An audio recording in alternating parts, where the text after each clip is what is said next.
Hello friends, சின்னமர் மகள் serial இனி வரப்போகிற எபிசோட்ஸ்க்கான ரிவ்யூ தான் பார்க்க போகிறோம். அடுத்தடுத்த சுவாரஸ்யங்களை தெரிஞ்சுக்கிறதுக்கு இந்த வீடியோவை ஸ்கிப் பண்ணாமல் கடைசி வரைக்கும் பாருங்கள். நம்ம ஈஸ்வரி இருந்துட்டு போஸ் கிட்ட, இங்கே பாருடா போஸு, காவியாவுக்கு உன் மேலே நம்பிக்கை வர வரைக்கும் நீ இப்படி தான்டா இருந்தாகணும். ப்ளீஸ்டா, நீ மட்டும் காவியாவுக்கு உன் மேலே நம்பிக்கை வர வச்சுட்டேன்னா அவங்க வீட்டில் இருந்து 50 லட்ச ரூபாய் காரு, 200 பவுன் நகைன்னு சொல்லிட்டு எல்லாத்தையுமே வர வச்சு நம்ம அதை அனுபவிக்க ஆரம்பிச்சிடலாம்டா. இன்னும் கொஞ்ச நாள் தானா மா, என்னம்மா சொல்கிற நீ? அதுக்காக என்ன எவ்வளோ கஷ்டப்பட சொல்கிற? அந்த செங்கல் சொல்லில போய் நின்று பாரு, அப்போ தெரியும் உனக்கு அந்த கஷ்டம் என்னன்னு. இங்கே பாருமா, என்னாலலாம் இந்த மாதிரி கஷ்டப்பட முடியாதுமா. பணத்துக்கு ஆசைப்பட்டு இப்போ நான் எவ்வளோ கஷ்டப்பட்டுட்டு இருக்கேன்னு உனக்கு தெரியுமாமா அப்படின்னு சொல்லிட்டு நம்ம போஸ் ரொம்ப வருத்தப்பட்டு சொல்லவும், இதை கேட்ட ஈஸ்வரிக்கு பயங்கர டென்ஷனாக யோசிக்க ஆரம்பிச்சிட்டாங்க. இங்கே பாருடா போஸு, உன்னை இந்த நிலைமைக்கு ஆளாக்குன அந்த தமிழையும் சேதையும் சும்மாவே விடக்கூடாதுடா.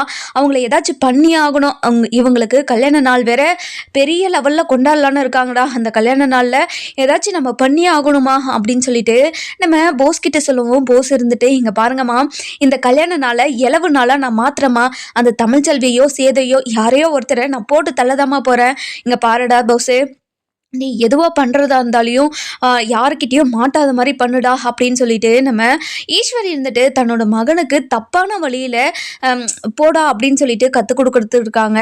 இப்போ கூட அவனுக்கு திருந்துடா அப்படின்னு நம்ம ஈஸ்வரி போஸுக்கு சொல்லியே கொடுக்க மாட்டேன்றாங்க. இந்த மாதிரி அம்மா இருக்கிறதுனால தான் இந்த நாட்டிலேயே இன்னும் நிறைய இந்த மாதிரி பொறிக்குங்க உருவாக்கிட்டு இருக்காங்க. அதுக்கப்புறம் என்ன, நம்ம போஸ் இருந்துட்டு, இங்கே பாருங்கம்மா, நான் அதுக்கான எல்லா ஏற்பாடையும் பண்ணிடுறேம்மா அப்படின்னு சொல்லிட்டு நம்ம ஈஸ்வரி கிட்ட சொல்லவும், இன்னொரு பக்கம் பார்த்தீங்கன்னா நம்ம சாவுத்திரியும் தாமரையும் பயங்கர கடுப்பில் இருக்காங்க. என்னன்னா, அதாவது ஊருக்குள்ள 10 பேருக்கு இலவச கல்யாணம் பண்ணி வைக்கிறாங்க இல்லையா, அந்த இலவச கல்யாணத்தில் என்னென்ன சீரு, பைக்கு, 5 பவுன் நகை, தாலி அப்படின்னு ஒரு 60 லட்ச ரூபாய்க்கு எல்லாத்துக்குமே ஒவ்வொருத்தருக்கும் அவ்வளோ ஆகிற மாதிரி நம்ம ராஜாங்க இருந்துட்டு சொல்லியிருப்பாரு. அதை நினச்சி நெஞ்சு பிடிச்சிக்கிட்டு உட்காந்துக்கிட்டு இருக்காங்க. என்னம்மா, ஒருத்தருக்கு இவ்வளோ ஆகும்னா எத்தனை பேருக்கு கல்யாணம் பண்ணி வைக்க போறாங்க? இங்க பாருமா, அந்த தமிழ் செல்வியை தலையில தூக்கி வச்சு ஆடிக்கிட்டு தான் இருக்காங்க. இங்க பாருமா, அது நடக்கவே கூடாது. ஏதாச்சும் நம்ம பண்ணி ஆகணும். அவ இந்த வீட்டுக்குள்ள இருக்கவே கூடாதுமா. நம்ம ஏதாவது பண்ணி ஆகணுமா அப்படின்னு ஒரு பக்கம் நம்ம அது சாவுத்திரியும் தாமரையும் வைத்தியர்ச்சிலேயே செத்துக்கிட்டு இருக்காங்க. அதுக்கப்புறம் சேது இருந்துட்டு ரொம்ப ஆச்சரியமா, என்கிட்ட மட்டும் இந்த மாதிரி கடுப்படிச்சு பேசுகிறாளே, எங்கள் அப்பா ஒரு வார்த்தை சொன்னால் அது மறுபேச்சு சொல்லாமல் அது செய்கிறாளே, இவளை நம்ம என்ன பண்ணுறது? நம்ம எவ்வளோ அன்பா அவகிட்ட போயிட்டு இந்த மாதிரி நம்ம கல்யாண நாளை கொண்டாடுறதா இருக்காங்க. பாட்டியும் அப்பாவும் இதை யோசிச்சு வச்சாங்க அப்படின்னு நான் அவகிட்ட எத்தனை முறை சொன்னேன். ஆனால் அவள் எதுவுமே அது எதுவுமே பொருட்படுத்தாமல் இதில் எனக்கு சம்மதம் இல்லை சொன்னவ அப்பா ஒரே ஒரு வார்த்தை தான் கேட்டாரு. மறு பேச்சே சொல்லாம இவ ஓகே சொல்லிட்டாளே, இதை நினைச்சு எனக்கு பயங்கர கடுப்பா இருக்கு. வரட்டும் அவ சாயங்காலம் அப்படின்னு சொல்லிட்டு ஒரு மாதிரி கோவத்துல இருக்காரு. கோவம்னா அன்பான கோவம். அதுக்கப்புறம் என்ன, நம்ம மலர் இருந்துட்டு அதாவது கிளாஸ் எல்லாம் முடிச்சுட்டு வராங்க. வந்த உடனே நம்ம தனம் இருந்துட்டு, அக்கா என்னக்கா கிளாஸ் எல்லாம் முடிச்சுட்டு வந்துட்டியாக்கா அப்படின்னு சொல்லிட்டு சொல்லுவோம். தனா, எல்லாம் முடிச்சுட்டு வந்தாச்சு. இன்னும் 1 வீக்கில் எனக்கு எக்ஸாம் ஸ்டார்ட் ஆக போகுது தெரியுமா உனக்கு அப்படின்னு சொல்லிட்டு கேட்கவும், என்னக்கா சொல்கிற, உண்மையாவா? உனக்கு எக்ஸாம் ஸ்டார்ட் ஆக போதா? ரொம்ப சந்தோஷங்க்கா. அந்த எக்ஸாமில் நீ ஃபஸ்ட்டு இடமா வரணும்.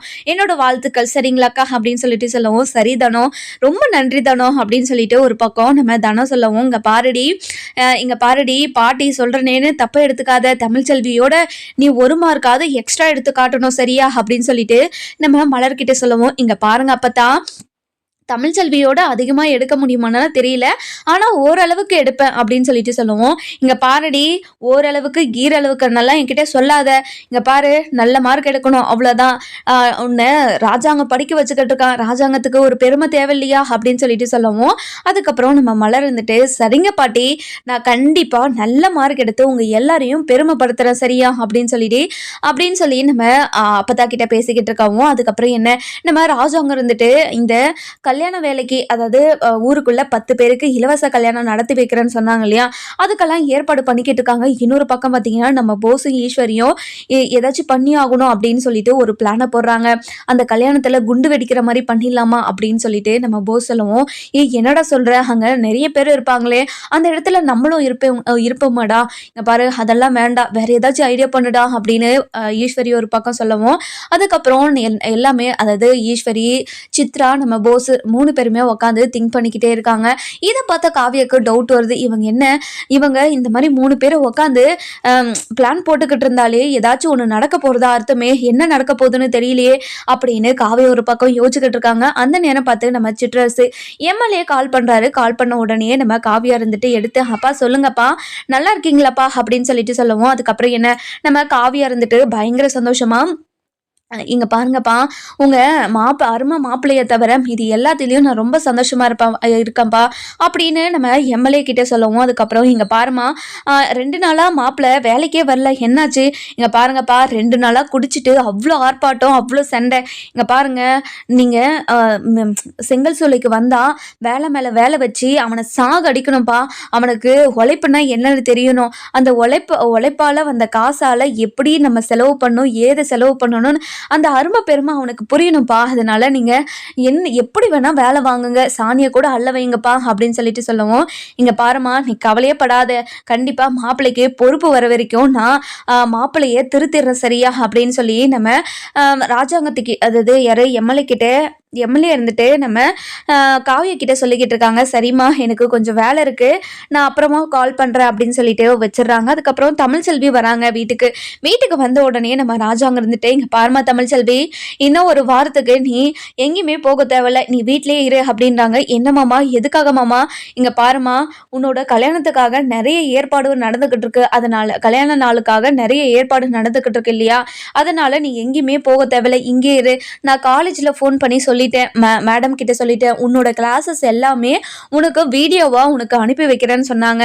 உன்னோட கிளாஸஸ் நினைச்சாலாம் நீ கஷ்டப்படாத, வீட்லயே உட்காந்து படி அப்படின்றாங்க. இதை கேட்ட தமிழ்செல்விக்கு பயங்கர சந்தோஷம். என்னமாமா சொல்றீங்க, உண்மையாவா? என்னோட கிளாஸ் எல்லாம் எனக்கே வந்துருமா அப்படின்னு சொல்லிட்டு கேட்கவும், இங்க பாருமா தமிழ்செல்வி, உனக்காக தான் இது எல்லாத்தையும் நான் ஏற்பாடு பண்ணியிருக்கேன், நீ வீட்லயே இருமா, நீ அலைச்சல் இல்லாம இருக்கணுன்றதுக்காக தான் இதை நான் பண்ணியிருக்கேன், உனக்காக மாமா பண்ணியிருக்கிறது உனக்கு சந்தோஷமாமா அப்படின்னு சொல்லிட்டு கேட்கவும், இங்க பாருங்க மாமா, எனக்காக நீங்கள் இவ்வளோ செய்கிறீங்க, நான் சந்தோஷம் இல்லாமல் இருப்பேனாமாம்மா, ரொம்ப சந்தோஷமாம்மா அப்படின்னு ஒரு பக்கம் நம்ம தமிழ்செல்வி சொல்லவும், அந்த நேரம் பார்த்து நம்ம சேது வராரு. சேது வந்த உடனே, என்னப்பா என்ன கூப்பிட்டு இருந்தீங்களா, என்ன விஷயம்ப்பா அப்படின்னு சொல்லிட்டு கேட்கவும், இங்கே பாரியா சேது, ஊருக்குள்ளே 10 பேருக்கு கல்யாணம் பண்ணுறதா நம்ம பேசியிருந்தோம்ல, அந்த விஷயமா ஊருக்குள்ளெல்லாம் சொல்லிட்டீங்களா, யாரெல்லாம் இருக்காங்களன்னு தெரிஞ்சுக்கிட்டியா அப்படின்னு சொல்லிட்டு கேட்கவும், இதை கேட்ட நம்ம சேது இருந்துட்டு, இங்கே பாருங்கப்பா, இப்போதைக்கு 9 பேர் சேர்ந்துருக்காங்க, இன்னும் ஒருத்தர் மட்டும் தான் இல்லைப்பா, அவங்களையும் நான் ஊருக்குள்ள தேடி கண்டுபிடிச்சிடுறேன்ப்பா அப்படின்னு நம்ம சேது இருந்துட்டு சொல்லுவோம். இங்க பாரியா சேதோ, கல்யாண நாள்ல எதுவுமே குறைச்சலா இருக்கக்கூடாது, நாளைக்கு கல்யாண நாள், நாளையிலிருந்து ஒரு வாரத்துக்கு இந்த வீட்டுல திருவிழாவா தான் இருக்கணும் சரியா அப்படின்னு நம்ம ராஜாங்க சொல்லுவோம். இதை கேட்ட தமிழ்செல்விக்கு மனசுக்குள்ள சந்தோஷமா இருந்தாலையும் வெளியே ஒரு மாதிரி உருன்னு வச்சுக்கிட்டு இருக்காங்க. அதுக்கப்புறம் நம்ம சேது இருந்துட்டு, இங்க பாரு, நான் கேட்டதுக்கு இந்த கல்யாணம் கொண்டாடத்துக்கு வேண்டான்னு சொன்னேன், இப்போ எங்க அப்பா கேட்டதுமே எந்த மறுப்பும் சொல்லாம ஓகே சொல்லிட்டு, இங்க பாரு, இந்த மாதிரிலாம் நடந்துக்காத, எனக்கு ரொம்ப கோவம் வருது, இங்க பாருங்க, நான் தான் உங்ககிட்ட சொன்னேன்ல, அவங்க கிட்ட என்னால மறுப்பு பேச முடியலன்னு, நீங்களாச்சும் சொல்ல வேண்டியது தானே, இதெல்லாம் வேண்டான்னு, எதுக்காகங்க இதெல்லாம் பண்ணிக்கிட்டு இருக்கீங்க அப்படின்னு ஒரு பக்கம் நம்ம தமிழ்செல்வி வந்துட்டு சேதை திட்டிக்கிட்டு இருக்கவும், இங்க பாரு, உன்கிட்ட உட்காந்துக்கிட்டு இருந்தா இந்த மாதிரி தான் நீ பண்ணிக்கிட்டு இருக்க அப்படின்னு சொல்லிட்டு சொல்றாங்க.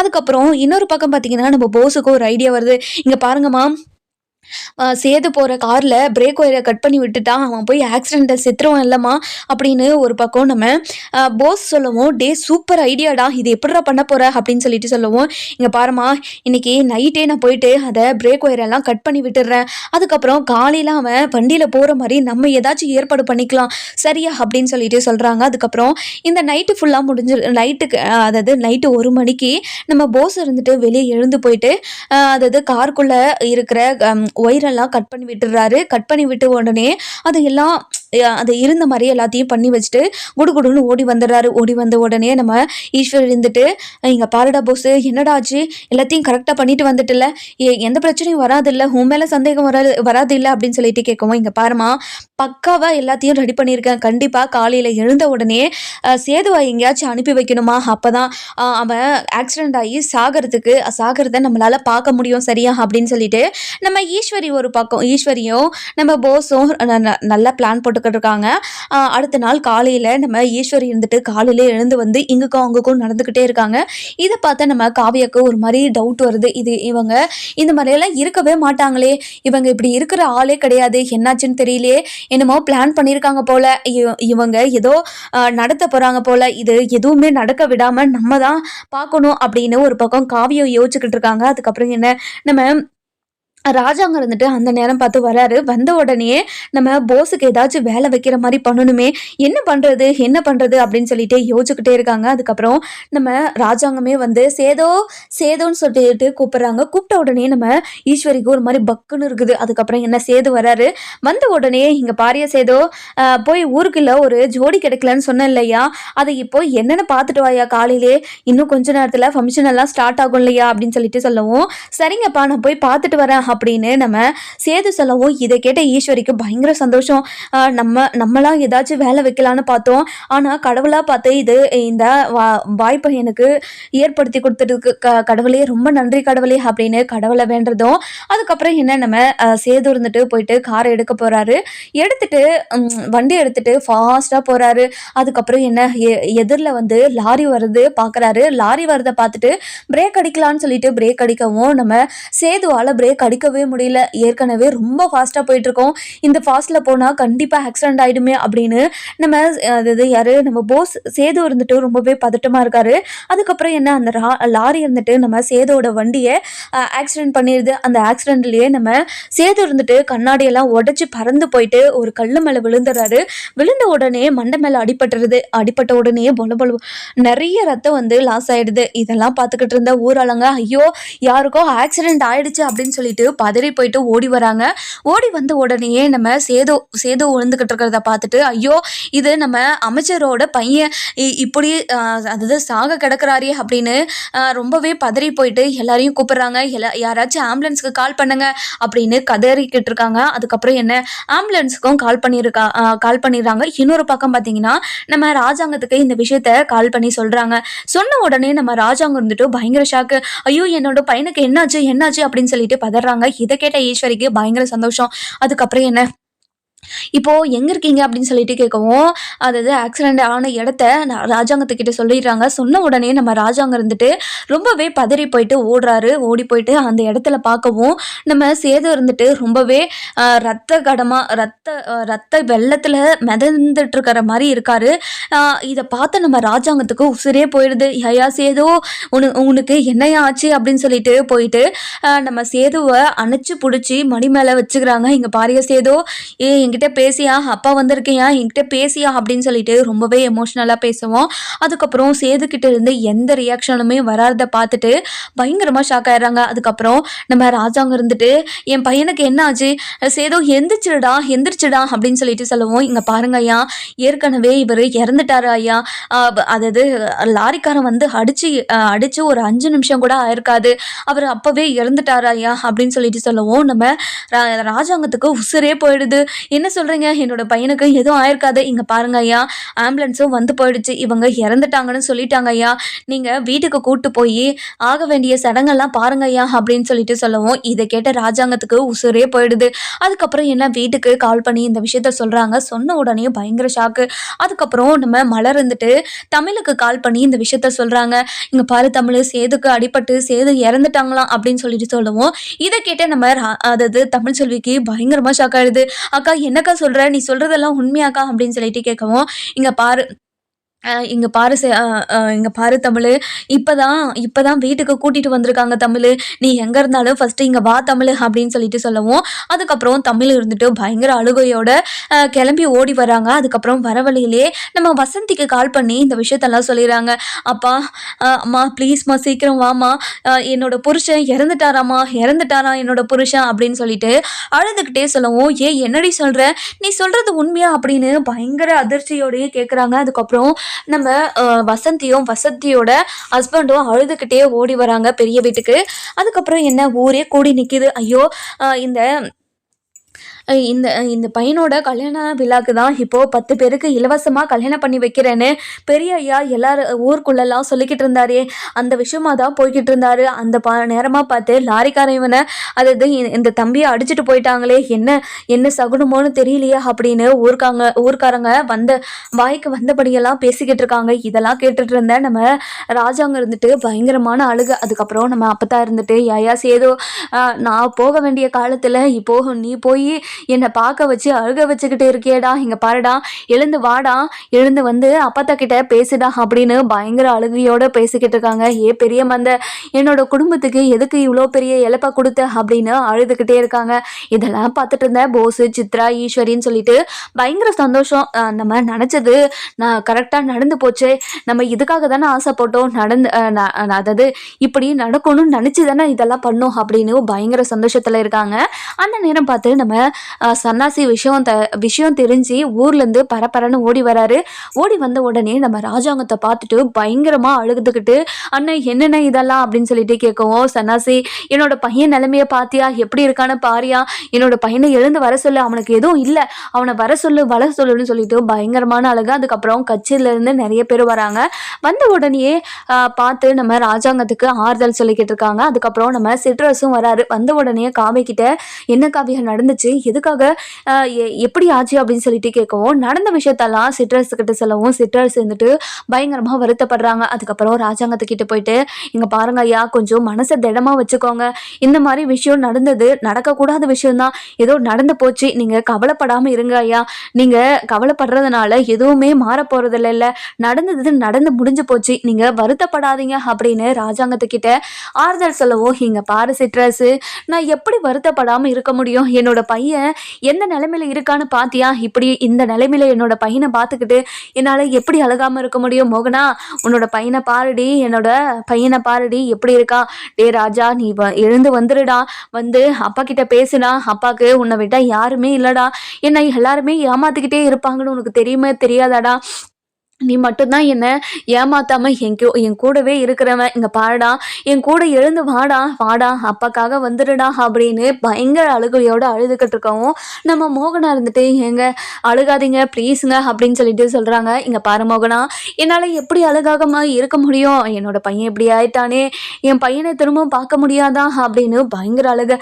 நம்ம ஈஸ்வரிக்கு பயங்கர சந்தோஷம், ஒரு மாதிரி சிரிச்சுக்கிட்டே அழுற மாதிரி நடிச்சுக்கிட்டு இருக்காங்க. அதுக்கப்புறம் தாம இருந்துட்டு, மாமா ஏன் மாமா எங்களால் விட்டுட்டு போனேன், ப்ளீஸ் மாமா எழுந்து வந்துருங்க மாமா, மாமாக்கு உன்னை விட்டா யாரு மாமா இருக்கா, ப்ளீஸ் மாமா எழுந்து வந்துருங்க மாமா அப்படின்னு ஒரு பக்கம் தாமராளவும், சாவித்திரி இருந்துட்டு, ஐயா சேதோ எதுக்காயா விட்டுட்டு போனேன் அப்படின்னு பயங்கரமான ஒரு நடிப்பை போட்டு அழுகவும். அதுக்கப்புறம் தமிழ்ச்செல்வி ஓடி வராங்க. வந்த உடனே நம்ம சேது இருக்கிற நிலைமையை பார்த்துட்டு அப்படியே மயங்கி கீழே விழுந்துறாங்க. விழுந்த உடனே நம்ம ராஜாங்கத்துக்கு, இங்கே பாரு உன்னோட பொண்டாட்டி வராடா, எழுந்து உட்காந்து உன்னோட பொண்டாட்டி கிட்ட அன்பா ஒரு 4 வார்த்தை பேசுடா அப்படின்னு நம்ம ராஜாங்க இருந்துட்டு சேது கிட்ட சொல்லவும், சேது அப்படியே சிலை மாதிரி படுத்துக்கிட்டு இருக்காரு. அதுக்கப்புறம் இங்கே பாருடா சேது, நீ சிலை மாதிரி படுத்துக்கிட்டு இருக்காதுடா, எழுந்து வந்து உன்னோட பொண்டாட்டி கிட்ட பேசுடா சேது ப்ளீஸுடா, அப்பா சொல்கிறத கேளுடா அப்படின்னு பயங்கர அழுகையோடு சொல்லவும், அதுக்கப்புறம் நம்ம ராஜாங்க இருந்துட்டு இங்கே பாருங்க, என்னோட பையன் எதுவுமே ஆகலை, என்னோட பையனுக்கு எதுவும் ஆகலை, என்னோட பையன் உயிரோடு தான் இருக்கான், ஹாஸ்பிட்டல் கூட்டிகிட்டு போகலாம் வாங்க அப்படின்னு சொல்லிட்டு ஒரு மாதிரி பித்து பிடிச்ச மாதிரி பேசுவோம். அதுக்கப்புறம் நம்ம அப்பத்தா இருந்துட்டு, ஏயா ராஜாங்கம், ஏயா இப்படியெல்லாம் பேசுகிற, நீ இப்படி இது உனக்கு ஏதாவது ஆயிட போதியா, நீ இப்படியெல்லாம் பேசாதியா, அமைதியாக இரியா, கொஞ்ச நேரம் உக்காரியா அப்படின்னு சொல்லிட்டு சொல்லுவோம். எப்படி ஆத்தா உக்கார முடியும், என்னோட பையன் இப்படி இருக்கும் போது நான் எப்படி உக்கார முடியும் அப்படின்னு பயங்கர அழுக. அதுக்கப்புறம் என்ன, நம்ம சேதுவை சுடுகாட்டுக்கு கூட்டிகிட்டு போகிற நேரமும் வந்தாச்சு. வந்த உடனே நம்ம ஊர் ஆளுங்களாம் வந்து, என்னையா இப்போது டைம் ஆயிடுச்சு ஐயா, நம்ம சேது ஐயாவை இப்போ கூட்டிகிட்டு போகிற நேரம் வந்துருச்சு அப்படின்றாங்க. இதெல்லாம் கேட்ட நம்ம தமிழ்ச்செல்விக்கு பயங்கர ஷாக்கு. ஐயோ என்னங்க, என்னை மன்னிச்சிடுங்க, உங்க கூட சேர்ந்து வாழ்கிறதுக்கு எனக்கு விருப்பம் இருக்குதுங்க, எழுந்து வாங்க, ஏங்க உங்ககிட்ட நான் கோவமாக நடந்துக்கிறது தப்பு தாங்க, ப்ளீஸுங்க எழுந்து வாங்க அப்படின்னு சொல்லிட்டு பயங்கர அழுகையோடு சொல்லுவோம். அதுக்கப்புறம் நம்ம அப்பதான் இருந்துட்டு, ஏண்டி என்னோட பேரன் உன்கிட்ட உன்னையே சுற்றி சுற்றி வந்தானேடி, தான் மேலே தான் தப்பு இருக்குன்னு தெரிஞ்சு உன்கிட்ட மன்னிப்பு கேட்க வந்தானேடி, அவனை நீ மன்னிச்சு ஏத்திருந்தா இப்படி ஒரு நிலைமை வந்திருக்குமாடி அப்படின்னு பயங்கர அழுகையோட தமிழ்ச்செல்வி மேலே தான் தப்பு இருக்கிற மாதிரி நம்ம அப்பத்தான் பேச ஆரம்பிச்சிட்டாங்க. இதெல்லாம் கேட்டேன் நம்ம ராஜாங்க இருந்துட்டு இங்கே பாரு தமிழ்ச்செல்வி, நீ மட்டும் என்னோட பையனை ஏற்றுக்கிட்டு இருந்தேன்னா இந்த பிரச்சனையே வந்திருக்காதுல்ல, என்னோட பையனை இப்படி இந்த நிலைமைக்கு ஆக்கி விட்டுட்டியே அப்படின்னு சொல்லிட்டு சொல்லுவோம். இதை கேட்ட நம்ம மோகனா இருந்துட்டு இங்கே பாருங்க, நம்ம பையன் போயிட்டு லாரியில் ஆக்சிடென்ட் ஆனதுக்கும் இது தமிழுக்கும் என்ன சம்மந்தம் இருக்குது? தமிழ் ரொம்ப பாவம், நடந்ததை நினச்சி ரொம்ப வருத்தப்பட்டுக்கிட்டு இருக்கா. அவளை பார்த்து இப்படியெல்லாம் பேசினா அவளுக்கு இன்னும் வருத்தமாகாதான்? ஏன் இப்படியெல்லாம் பேசிக்கிட்டு இருக்கீங்க? நீங்கள் இப்படியெல்லாம் பேசுகிறத பார்த்தா எனக்கு கோபமாக வருதுங்க அப்படின்னு சொல்லிட்டு மோகனா ஒரு பக்கமும், அதுக்கப்புறம் நம்ம தாமரை இருந்துட்டு இங்கே பாருங்க அத்தை, நீங்கள் கொஞ்ச நேரம் அமைதியாக இருங்க. இதுக்கெல்லாம் காரணம் இவளால் தான், இவ ராசியால் தான் என்னோட மாமா இந்த நிலைமைக்கு ஆயிட்டாரு. இவளை வீட்டுக்குள்ளே எந்த நேரம் கூட்டிகிட்டு வந்தீங்களோ தெரியல, அந்த நேரத்துலேருந்து நடக்கிறது எதுவுமே சரியில்லை. இவளை வீட்டுக்குள்ளே நீங்கள் சேர்த்தாமே இருந்திருக்கலாம். என்னோட மாமாவை இப்படி இந்த நிலைமையில நாங்கள் பார்த்துருக்க மாட்டோம். இங்கே பாருங்க மாமா, நீங்கள் இந்த நிலைமைக்கு இருக்கிறதுக்கு காரணமே இவ தானே.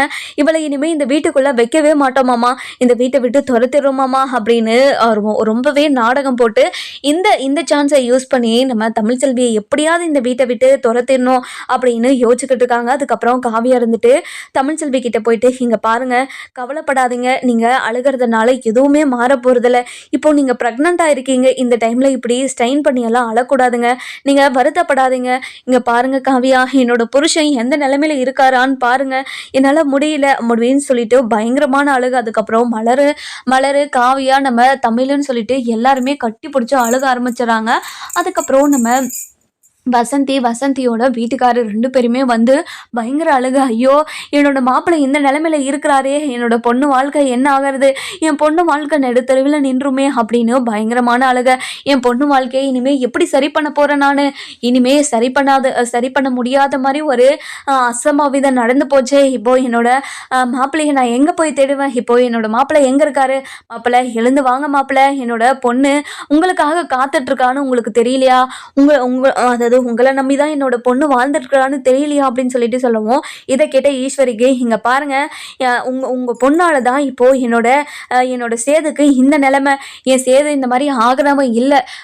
உன்னோட பொண்ணை எந்த நேரம் வீட்டுக்குள்ளே வர வச்சாங்களோ அப்போவே எங்களோட வீட்டுக்கு சனியம் ஸ்டார்ட் ஆகிடுச்சு. இங்கே பாருங்கள், உங்கள் பொண்ணை கூட்டிகிட்டு இப்போவே இந்த வீட்டை விட்டு கிளம்பிடுங்க. உங்கள் பொண்ணு இந்த வீட்டில் இருக்கிற நேரமெல்லாம் என்னென்ன நடக்குமோ ஏதது நடக்குமோ யாரு கண்டா, ஃபஸ்ட்டு உங்கள் பொண்ணை கூட்டிகிட்டு இங்கேருந்து கிளம்புங்க அப்படின்னு பயங்கர கோபத்தோடு சொல்லுவோம். அதுக்கப்புறம் நம்ம அதாவது வசந்தியால் எதுவுமே பேச முடியாமல் அமைதியாக நின்றுட்டுருக்காங்க. அதுக்கப்புறம் ராஜாங்க இருந்துட்டு எல்லாரும் பேசுகிறதும் கேட்டுட்டு அமைதியாக தான் நின்றுட்டுருக்காரு.